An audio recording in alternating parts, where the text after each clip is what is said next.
un instant, on découvrira un fan d'Antoine Griezmann qui ne vit pas très bien forcément cette trêve internationale, puisque sans Griezmann, c'est plus pareil. Et John Textor, qui était très en forme. Je ne sais pas si vous avez vu l'image, il allait voir le derby Lyon-Saint-Etienne des U17 et il est chaud, John Textor. Mais avant, petit tour des terrains, on y va, c'est parti. Et direction, un superbe but de gardien inscrit lors du match entre l'Éthiopie et les Lesotho. Il a le droit de l'arrêter quand même. Trop fastoche. Et ouais, alors du Costa Rica, Honduras, ma passion. On a d'abord vu une belle passoire des. Ouais, je sais pas quoi en penser. Ouais, non. Elle est touchée. Et vous allez voir des supporters pas contents et un commentateur qui s'est pris pour, je sais pas, un forain dans un manège. Une bouteille d'eau là qui part. Il y a l'écho et tout. Ah ouais. C'est parti. Ouais, on se joue, ouais, Joga Bonito du côté de la MLS, qui a le régal. Ouais, ils se sont éclatés. Hein. Leur truc, c'est la talonnade, c'est. Oh, pas de ouais. problème. Et alerte essuyage de crampons en rugby, attention. Oh ouais, non, c'est l'art de l'Ovalie, ça joue, y a rien. Et puis enfin, j'aimerais une petite pensée pour cette. Aïe. Regardez. Elle essaie de garder le sourire, mais on sent que je me suis fracassé. Ça fait mal, ça doit faire quand même très mal. On n'est pas obligé de faire ça. Hein. Non, bah oui, mais si ça marche, c'est beau. Si ça marche, il y a un super ralenti. C'est la musique que j'aime. Ça ne marche pas mieux, tout le temps. de toute façon. Ce week-end, le président John Textor de l'OL est allé assister au derby donc entre l'OL et Saint-Etienne. Et il avait un peu soif. Ouais, il avait un peu soif. Il est là. Allez, John, allez. Cul sec. Eh ouais, allez. Et figurez-vous que dans son bureau, John, il a une armoire à trophées maintenant, on l'a trouvé. Et voilà, sacré John, évidemment, avec modération. Ah oui, avec modération. Elle est là, la dernière, celle de ce week-end. Voilà, il y va, John, hein, quand même. Bravo, on espère qu'il y aura peut-être une coupe. Avec beaucoup de modération. Peut-être une coupe de France. Peut-être. Bientôt à côté. C'est comme finale, hein. On reste à Lyon, et oui, où les Bleus se sont inclinés face à l'Allemagne 2-0. Et Didier, il ne savait pas trop comment expliquer cette défaite. On n'a pas vraiment reconnu l'équipe de France ce soir. Qu'est-ce qui s'est passé selon vous? C'est pas. Alors il nous a expliqué, mais bon, fallait un peu suivre, c'était un peu complexe. Est-ce qu'on en était capable? Peut-être qu'on n'en était pas capable. C'est pas de ne pas vouloir, c'est qu'il y a vouloir et pouvoir. Je pense qu'on pouvait un peu moins ce soir. J'ai rien compris. Didier, visiblement, avait encore des CCX à Clairefontaine. Ce qui pourrait être des explications pourrait devenir des excuses, mais... Ouais, oui, évidemment, et Didier a tellement inspiré qu'il a pris tout l'air de la salle de conférence de presse. Il n'y avait plus d'air. L'Allemagne nous a proposé, au-delà du fait qu'on ne l'a pas fait, on était...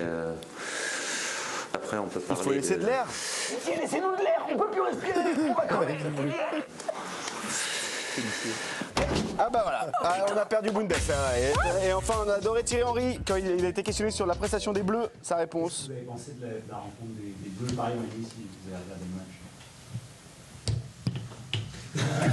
match? Bah voilà, c'est pratique. Il est bon, hein. Bah ouais, il est très bon. Thierry, on a de la chance de l'avoir en conférence de presse. Et aujourd'hui, c'est Kiki qui est venu en conf. La conf, elle se déroulait où? À Marseille. À Marseille. Au stade Vélodrome, évidemment. Bah Kiki au stade Vélodrome, on y va, c'est parti. On va commencer cette conférence de presse avec Kylian Mbappé. Donc, comme d'habitude, vous me faites signe, votre prénom, votre nom, le nom de votre Kylian. Vous posez vos questions à Kylian qui répond. Kiki? Il va revenir, vous inquiétez Bah oui. pas. Bah ouais, mais...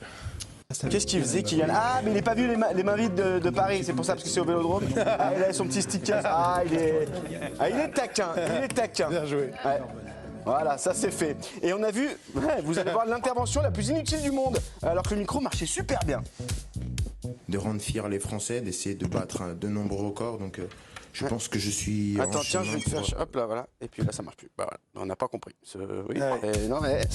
et puis on adorait ce petit échange entre Kylian et un journaliste. Les indicateurs, c'est quoi concrètement en gros? C'était quoi? C'était tactique, c'était côté motivation, physique? Moi je pense qu'il y a eu de tout. Je ne sais pas si vous avez vu le match, mais quand on voit le match, je pense que...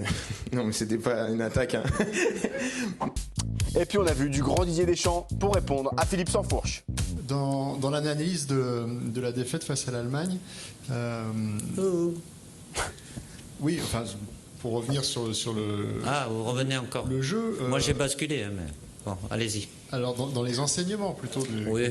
Ça t'arrange. on a pu constater un petit manque de lion. Teubé, comme ils disent les jeunes. On a perdu Didier. Teubé, Ouais, plutôt années 2000, teubé. Ouais, plutôt teubé. Et c'est surtout le comme ils disent les jeunes qui est marrant. Ouais, comme disent les jeunes. Ah là là, sacré Didier. Le jeune. Cette équipe de France a montré un bien triste visage samedi sur Antoine Griezmann et les équipes de notre magazine Foot à 11. Vous savez, il y a 7 à 8, nous on a Foot à 11. Ils sont partis à la rencontre d'un fan d'Antoine pour qui c'est compliqué de voir les Bleus sans Grisou. Aujourd'hui, dans Foot à 11, nous sommes partis à la rencontre de Sylvain. Ce fan inconditionnel d'Antoine Griezmann vit des jours difficiles depuis que son idole a quitté le rassemblement des Bleus. Oh non, c'est trop dur, un rassemblement sans Griezmann. C'est comme Didier Deschamps sans Guy Stéphane. C'est comme Pavard sans sa volée contre l'Argentine. C'est comme Jules Koundé, latéral droit. Ça marche pas, quoi. Non, ça n'a plus de sens. Même mon maté, j'ai plus envie de le boire. Samedi, France-Allemagne, vous en avez pensé quoi? France-Allemagne? Ah non, mais je sais pas ce que vous avez regardé, mais il n'y avait pas France-Allemagne samedi. Sans Griezmann, c'était Macédoine du Nord, Allemagne. De toute façon, je vais vous dire, la vraie star de l'équipe, c'est Grisou. Et Deschamps, il aurait dû filer le brassard à Grisou et pas à qui? Je peux pas le dire. Il a déposé son nom, donc si je le dis, je vais procès, commissariat, main courante et tutti quanti. Donc, Kylian Mbappé. Ah bah c'est vous qui l'avez dit. Vous aurez les problèmes. Voilà. Afin que son Grisou revienne le plus vite possible en bleu, Sylvain pose un portrait et une bougie sur la table et se lance dans une invocation à son Grisou en imitant les célébrations du numéro 7 français. On peut dire que Sylvain n'a pas peur du ridicule. Non, c'est pas ridicule, c'est ces célébrations. Pourtant, quelques secondes plus tard, il semblerait que la magie est opérée. Oh non, ça a marché, il est là. Il est là.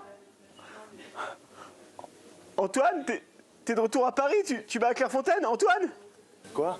Non, je suis Pierre Boubi, je vais faire l'équipe de choc là. Tu joues au foot un peu?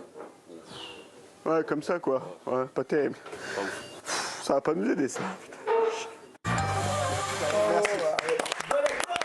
Bon acteur, bon acteur. C'est une vanne. Meilleur consultant, meilleur consultant. Il est un peu stressé dès que la caméra tourne, c'est plus le même homme. Je vous assure, mais on le remercie évidemment. Et on se quitte avec notre championne de patin à glace. Oh là là. C'est le printemps, la glace, bah ça fond forcément. Arrête, ça m'angoisse.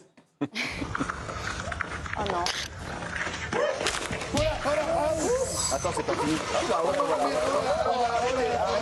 Arrêtez, voilà, c'est le printemps, ça fond. Dans l'eau. Merci Pierre-Antoine.